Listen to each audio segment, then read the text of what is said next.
Hello guys, Big Boss 7 Tamil இன்னையோட second promo release ஆயிருக்கு. Second ப்ரோமோவில் நாமினேஷன் யார் யாரை நாமினேட் பண்ணுறாங்க அப்படின்றதுல வெளியில் வந்துட்டாங்க. யார் நாமினேஷன் லிஸ்ட்டில் வர போகிறாங்க எப்படி அப்படின்றது எல்லாமே இப்போது வெளியில் வந்துருச்சு.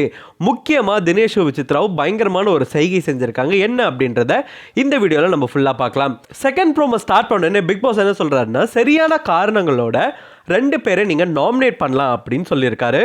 ஃபர்ஸ்ட் எடுத்தோடனே விஷ்ணு ஒரு டிஸ்க்ளைமர் போட்டார். என்ன சொன்னார் அப்படின்னா, நான் இத்தனை நாள் ஸ்ட்ராட்டஜிக்காக எல்லாரையும் நாமினேட் பண்ணிட்டு இருந்தேன், ஆனால் இனிமேல் நான் ஸ்ட்ராட்டஜிக்காக நாமினேட் பண்ணல, இன்றைக்கி நான் ஜென்யூனாக நாமினேட் பண்ண போகிறேன் அப்படின்ற மாதிரி சொன்னார். ஃபஸ்ட்டு எல்லாருமே ரவீனாக்கு தான் ஓட் பண்ணாங்க. யார் பண்ணாங்க அப்படின்னு பார்த்தீங்கன்னா, நிக்சன் சொன்னார் ரவீனா அப்படின்னு, அப்புறம் விக்ரம் சொன்னார், விக்ரம்க்கு அப்புறம் விஜய் வர்மா சொன்னார், அப்புறம் மாயா சொன்னாங்க. மாயா என்ன சொன்னாங்கன்னா, ஒரு ரீசனோட சொன்னாங்க, இந்த மாதிரி ஃபேவரட்டிசம், அவங்களோட ஃபேவரட்டிசம் மற்றவங்களோட கேமை எல்லாமே கெடுக்குது அப்படின்ற மாதிரி ஒரு பாயிண்ட் அவங்க எடுத்து வச்சாங்க. அப்புறம் அர்ச்சனாவும் ரவீனாவை தான் சொன்னாங்க. ஸோ மோஸ்ட்லி ரவீனா ஆனதுக்கு முக்கிய காரணம், இத்தனை பேர் நாமினேட் பண்ணதுக்கு முக்கிய காரணம் எதுக்குன்னா, அவங்களோட ஃபேவரட்டிசம் மணிக்கு இருக்கிறதுனால தான் அவங்க இந்த தடவை பயங்கரமாக நாமினேட் ஆகிறாங்க அப்படின்னு சொல்லலாம். ஏன்னா லாஸ்ட் வீக் அவங்க பண்ண விஷயம் எல்லாரோட கேமையுமே ஸ்பாயில் பண்ணுச்சு அப்படின்னு தான் சொல்லணும். அது மட்டும் இல்லாமல் கமல் சாரே சொல்லியிருந்தாரு, உங்களோட கேம் இந்த பிக் பாஸே ஸ்பாயில் பண்ணுது, யூ பிகமிங் ஸ்பாய்லர் அப்படின்ற மாதிரி ஓப்பனாகவே சொன்னார். அதனால பயங்கரமாக எல்லாம் அடிக்கிறாங்க. அதுக்கப்புறம் விக்ரம் காக்ரோச்சை ஒழிச்சு கட்டணும் அப்படின்ற மாதிரி எல்லாருமே சொல்லிட்டு இருக்காங்க இப்போ வரைக்கும். அதனால விக்ரம் பயங்கரமான ஓட்டு விடுது. என்னென்ன அப்படின்னா, விசித்ரா சொல்கிறாங்க, தினேஷ் சொல்கிறாரு, விஷ்ணு சொல்கிறாரு. விஷ்ணு என்ன சொல்கிறாரு, முக்கியமாக ஒரு பாயிண்ட் அப்படின்னா, அவருக்குன்னு ஒரு இண்டிவிஜுவாலிட்டி இல்லை, அவர் தனியாக விளையாட மாட்டுறாரு, அவர் எல்லாருக்கூடையும் செட்டு சேர்ந்துட்டு தான் இப்போ வரைக்கும் விளையாடுறாரு. மார்னிங் என்ன அர்ச்சனா சொன்னாங்களோ அதே தான் விஷ்ணு சொல்கிறாரு. என்னன்னு சொல்கிறாருன்னா, இந்த மாதிரி அவனுக்குன்னு ஒரு இண்டிவிஜுவாலிட்டி இல்லை அப்படின்ற மாதிரி சொல்கிறாரு. அதுக்கு அடுத்தது விசித்ராவை சொல்கிறாங்க. விசித்ராவை யார் சொல்கிறாங்க அப்படின்னா, பூர்ணிமா சொல்கிறாங்க, மாயா சொல்கிறாங்க, தினேஷ் சொல்கிறாரு. அப்புறம் லாஸ்ட்டாக விசித்ரா நான் என்ன தான் சொன்னாலும் தினேஷை தான் நாமினேட் பண்ணுவேன் அப்படின்ற மாதிரி, இவங்களுக்குள்ள இந்த கேட் ஃபைட் எப்போ தான் முடியும் அப்படின்ற மாதிரி தெரியல. யாராவது ஒருத்தர் வெளியில் போனால் தான் முடியும், இல்லை கடைசி வரைக்கும் இவங்க சண்டை போட்டுக்கிட்டே இருக்க வேண்டியதான். ஆனால் தினேஷ் கரெக்டாக சொன்ன மாதிரியே 2 வீக்குமே ஓட்டு போட்டிருக்காரு. அவர் நினச்ச மாதிரி 2 வீ யாருன்னா, விக்ரமும் விசித்ராவும் இந்த 2 வீக்குமே வச்சு குத்திட்டாரு அப்படின்னு தான் சொல்லணும்.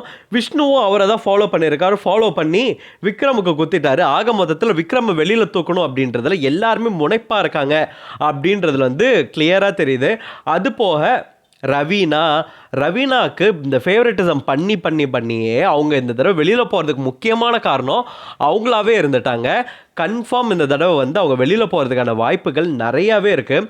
அடுத்தது விசித்ரா ஆல்ரெடி இந்த நாமினேஷனுக்கு முன்னாடியே பூர்ணிமா கிட்டேயும் மாயா கிட்டேயும் வேறு சண்டை போட்டுட்டாங்க.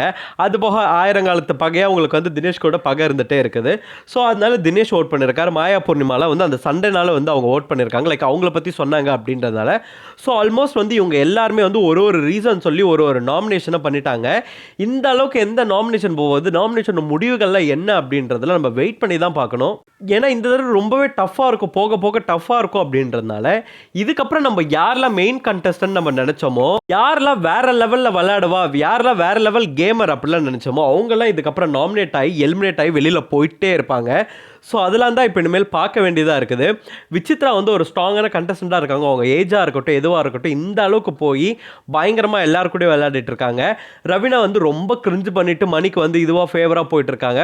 விக்ரம் ஓரளவுக்கு ஓப்பன் அப் ஆகிறாரு. இந்த புள்ளி கேங்லேருந்து எப்போ ஒரு வெளியில் வராரோ அப்போ அவருக்கான ஒரு கேமாக இருக்கும். பட் ஆனால் இது டூ லேட் அப்படின்னு தான் சொல்லணும்.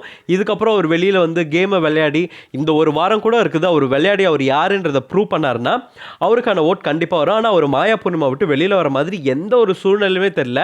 அவங்க முதுகுல குத்துனாங்கன்னு தெரிஞ்சா கூட அவங்க இதுக்காக குத்திருக்க மாட்டாங்கன்னு சொல்லிட்டு அவங்களுக்காக எப்பவுமே நின்றுட்டு இருக்காரு விக்ரம். நீங்க என்ன நினைக்கிறீங்க, இந்த வாரம் யார் போவா அப்படின்னு நீங்க நினைக்கிறீங்கன்றத கமெண்ட் பாக்ஸ்ல போடுங்க.